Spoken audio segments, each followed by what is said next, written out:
Future Princess, Ogma, Eleanor, Gabriel.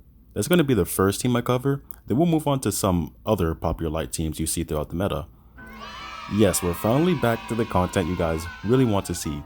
So this is going to be a pretty lengthy series. If this video gets 50 likes, I'll release the next Colosseum guide for a different attribute of heroes. In the meantime, we're going to start with the most popular attribute and just wing things from there.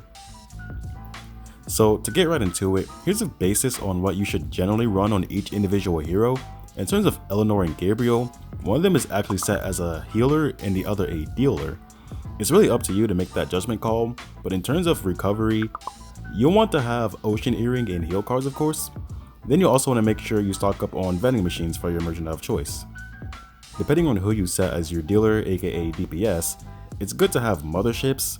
It's also possible to use sample Statue of Bravery, but I personally recommend mothership. So pros and cons. It has strong attack power capable of beating double tank, double supporter setups. It has really high durability with FP, Eleanor, and Gabriel on the heal. And it's the best balanced defense deck. As far as the cons go, it's the easiest deck to attack if the opponent knows how to counter it, and it requires a certain level of specifications to run well. So mainly you want to have Ogma in the front and FP at the back. This way FP will attack the back row of enemies, aka the supporters and dealers, thus ruining the opponent's camp. You can also use this formation upside down. It really doesn't matter, and it also doesn't matter where you put Gabriel and Eleanor, unless you put them on the front line, but I mean, why would you do that? This next team is more extreme, so the recovery aspect is pretty limited. You can add offense or heal cards to Eleanor depending on your preference. But yeah, there's not much to break down here. The main cons you'll find with this deck is that it doesn't last long in super high ladder. This is a really good early league fishing deck. It's good from low specs to high specs. So if you look at the layout I've posted, you'll see that you're not likely to have problems unless your opponent really knows how to break camps. Same as the last deck, you can invert it up and down, or you can place Ogma in the center and have Gabriel and Eleanor top and bottom. Examples of some team comps you want to watch out for are Sohi, Maya, Ogma, and Idol Eva, as well as the FP, Eleanor, Mark 99 Gabriel team.